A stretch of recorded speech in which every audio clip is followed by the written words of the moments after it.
A cidade do Rio de Janeiro está imersa em uma grave crise. Os cariocas vivem momentos de incerteza na economia e na segurança. Férias de julho chegando e com pouco dinheiro no bolso, veja as possibilidades de passeios gratuitos. E ainda sobre opções de lazer, beach tênis é uma modalidade que cada vez mais atrai participantes. E apesar de tudo, o Rio de Janeiro ganha mais um espaço cultural. A casa do jornalista Roberto Marinho abriga agora centenas de obras de arte. Veja agora no Estúdio F.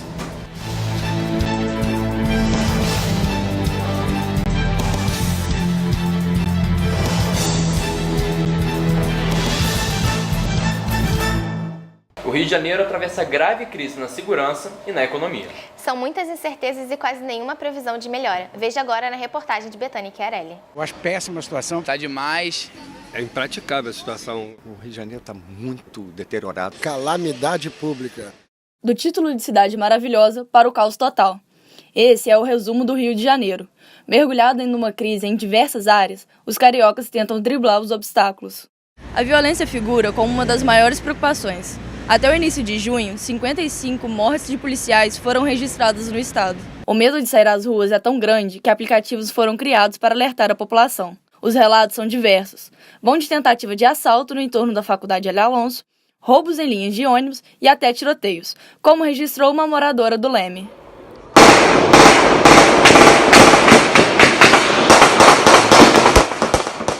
Outra dificuldade que atinge a cidade é a crise econômica.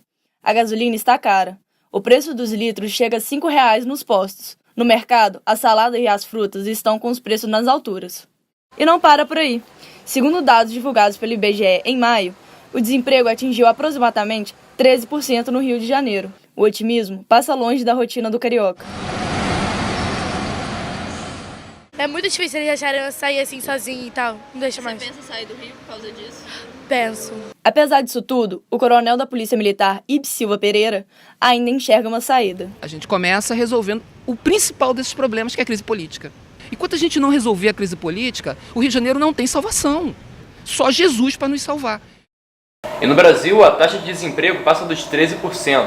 A solução para enfrentar a crise? O emprego informal. Doces, salgados, aparelhos eletrônicos, roupas, bijuterias, acessórios, tem de tudo. Essas são algumas das muitas opções de produtos encontrados no comércio ambulante, que vem crescendo cada vez mais no Rio de Janeiro. Segundo o Instituto Brasileiro de Geografia e Estatística, há hoje 53 mil profissionais nas ruas da cidade. E esse aumento tem um motivo. Em 2017, por conta da crise econômica que atingiu o Brasil, o número de desempregados subiu muito. Segundo a Pesquisa Nacional por Amostras de Domicílio, a taxa de desemprego subiu 11,8% e muitos brasileiros buscaram no comércio informal uma solução para a falta de renda familiar.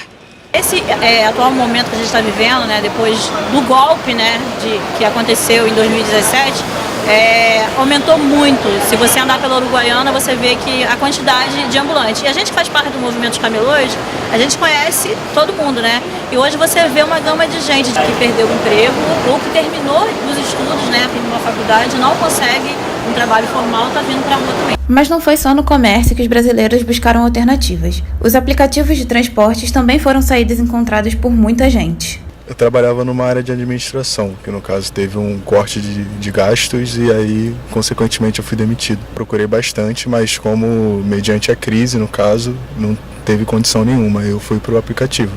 Pretendo continuar como Uber e até expandir, assim, tendo mais carros e trazendo mais gente para trabalhar comigo. A recuperação da crise será lenta e para os empregos serem gerados é preciso ter investimento na economia. Mais de 70% dos empregados brasileiros hoje são informais. Hoje nós temos mais de 34 milhões na informalidade. Quando eu falo de informalidade, eu estou falando de pessoas sem carteira assinada e de empresas sem formalização. As pessoas precisam sobreviver e aí não tem emprego formal, então elas vão para a informalidade. Rômulo, mas um setor que vem crescendo muito é o de crowdfunding, financiamento coletivo na internet. Verdade, Mariana, mas tem que ficar de olho aberto com as fraudes. Existe crowdfunding para tudo. Projetos culturais, viagens, bem-estar animal e são várias opções de sites para você participar de vaquinhas virtuais.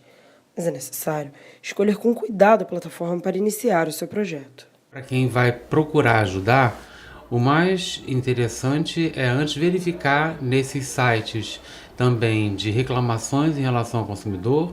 O Reclame Aqui é o mais popular deles. Se existem histórias de reclamações e se há solução para alguém que tenha inscrito algum projeto, que não tenha conseguido retirar o dinheiro. Então, avaliar se na hora de hospedar o seu projeto, qual é a intenção real do site. Apesar da facilidade e comodidade dos financiamentos coletivos, é preciso ficar atento às fraudes, como é o caso do Luca. Eu fui doar para uma vaquinha na internet, né, que dizia ajudar um bebê que precisava porque estava doente e tudo mais. Aí eu doei para a família e tal um dinheiro, só que depois de um tempo a gente foi pesquisar na internet e tal, realmente a relevância daquilo. E eles usaram para viagem, entendeu? Até saiu na imprensa. Uma pesquisa recente mostrou que os números de crowdfunding no país impressionam. 81% dos estudantes pretendem criar seus projetos próprios e que o número de mulheres neste tipo de projeto é 18% a menos que os homens. Mas nem tudo é fraude. O ambulante Léo Cabos conta a experiência de finalmente conseguir sua tão sonhada barraca através de um financiamento online.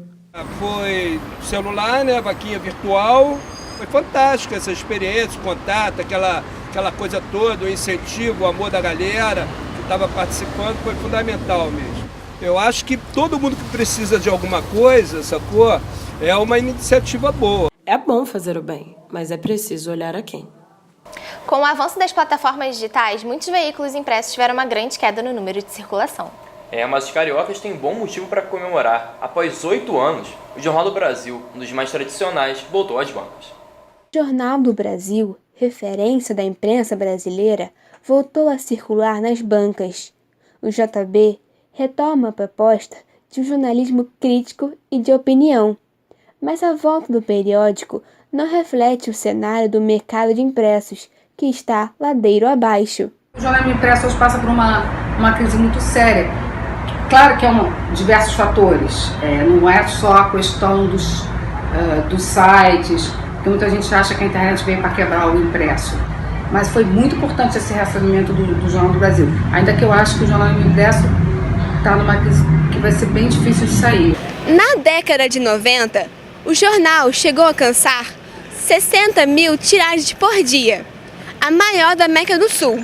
Hoje, as bancas de jornal estão tendo prejuízo com as suas vendas. Em 94, quando eu cheguei aqui em Laranjeiras, eu vendia no domingo em torno de 100, 120 globos no domingo. Hoje, se eu abrir a banca do domingo que eu não abro, eu venderia 10 globos, 5 globos, 3.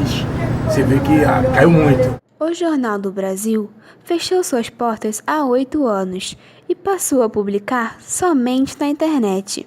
Agora, volta às bancas com a proposta de retomar o jornalismo literário e o debate político e cultural. Eu acho que é muito importante porque estimula as pessoas a lerem algo que você toca.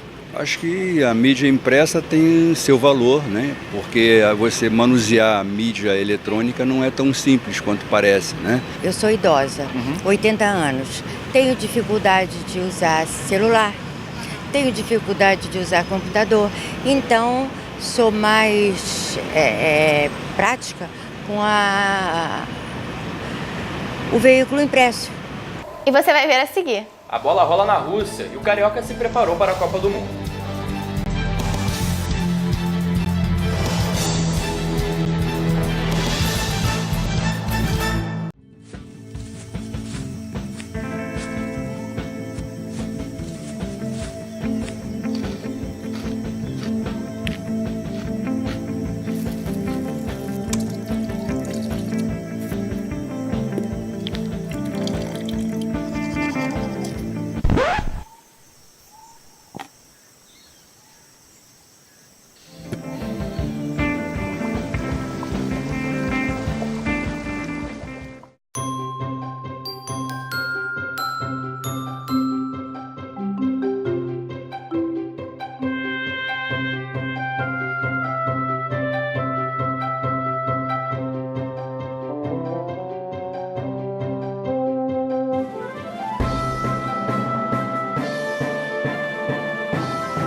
Conheça novos horizontes com a leitura.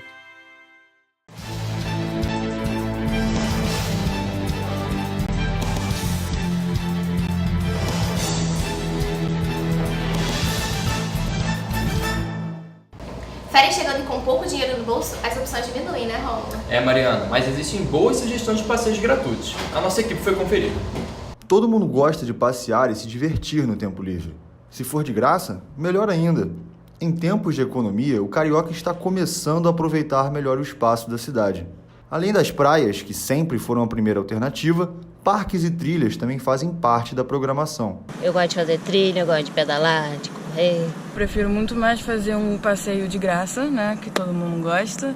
Passeio mais democrático, né, que todo mundo pode fazer, que a gente pode encontrar com todo tipo de gente. Localizado na Lagoa Rodrigo de Freitas, o Parque da Catacumba é uma das opções. Além da trilha, também há programação para o público infantil, como o Muro da Escalada. Para os adultos, a trilha é um belo passeio. Foram 40 minutos de caminhada. A trilha é simples, não requer muito condicionamento físico, mas sempre bom vir acompanhado de um grupo. E quando chegamos aqui em cima, a recompensa é essa. 40 graus.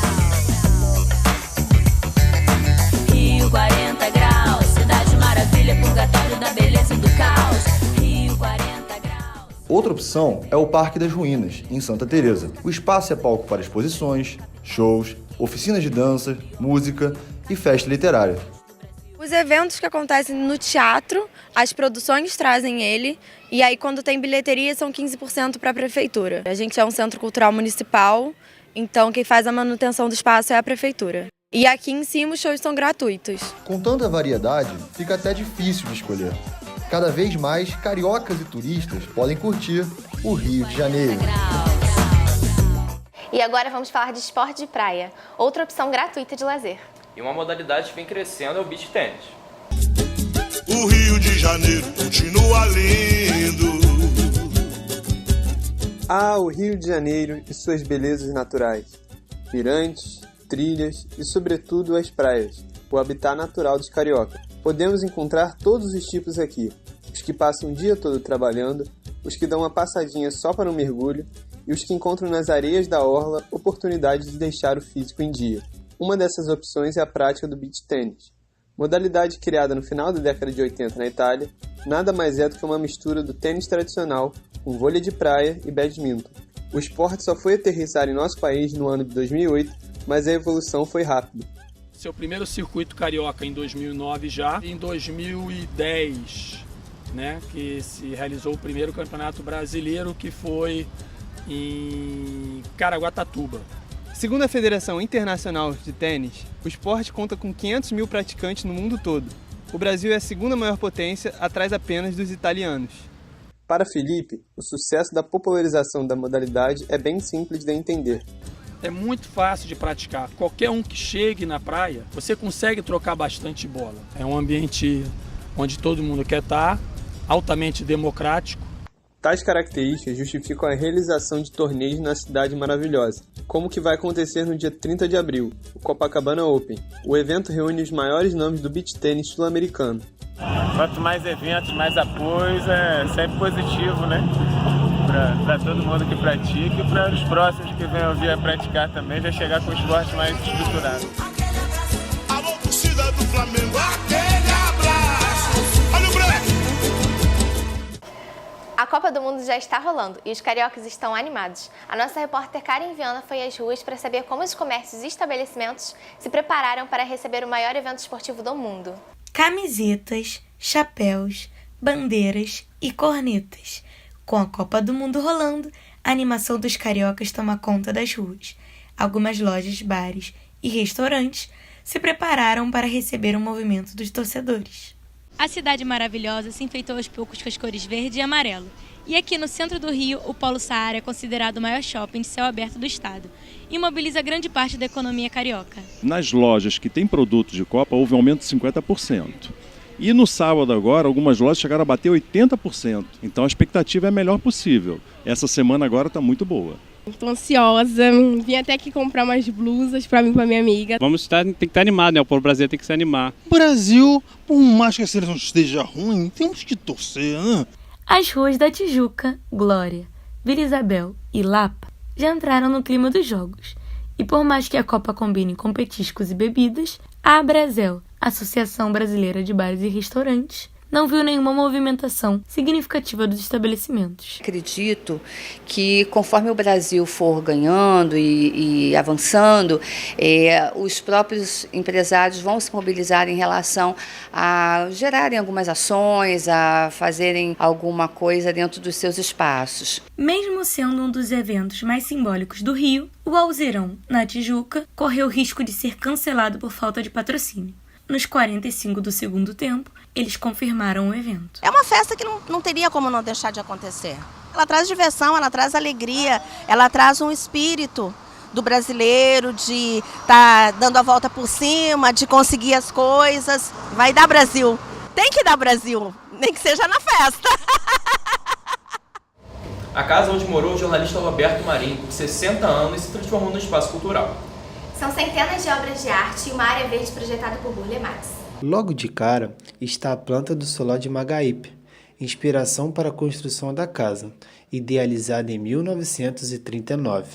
Ao lado, o salão principal, onde aconteciam festas, shows, saraus e peças de teatro. E o piano, que até Pixinguinha e Dorival Caymmi já tocaram. Esta é só a entrada do Instituto Roberto Marinho, o mais novo centro cultural do Rio de Janeiro. Localizada no Cosme Velho, a casa onde viveu o jornalista Roberto Marinho foi inaugurado para o público no dia 28 de abril. Durante sua vida, o jornalista colecionou diversas obras de artistas importantes, que agora podem ser apreciadas pelo público na exposição Modernos 10. Lazar Segal, Guinhard, Cândido Portinari, Tarsila do Amaral e José Pansetti são alguns dos artistas em exposição, desde quadros almejados pelo Museu de Arte Moderna de Nova York até o favorito de Roberto Marinho, o boneco de Pansetti. Os visitantes têm a chance de apreciar obras importantes para a arte brasileira. Olha, a ideia foi mostrar os destaques da coleção do Roberto Marinho, que é especializada em modernismo brasileiro. Então, para a abertura, a ideia foi reunir o melhor dessa produção, até porque um dos focos principais aqui da casa vai ser a de expor modernismo. Idealizado como centro de referência em pesquisa em modernismo brasileiro e abstracionismo informal, a Casa Roberto Marinho conta com 1.200 metros quadrados de área expositiva, sala de cinema, espaço de estudos artísticos, café e livraria, tudo em meio aos jardins concebido por Burle Marx. O espaço é aberto ao público e um presente para a cidade. A Casa Roberto Marinho fica aberta de terça a domingo, de meio-dia às 6. Os ingressos custam R$10. Estudantes, jovens até 21 anos, professores, maiores de 60 anos, pessoas com deficiências e moradores do Rio de Janeiro pagam meia entrada. Toda a leveza do ar, ela está em todas as coisas, até no vazio que me dá, quando vejo a tarde cair. Bom, Mariana, é isso. Ficamos por aqui. Até a próxima. Tchau.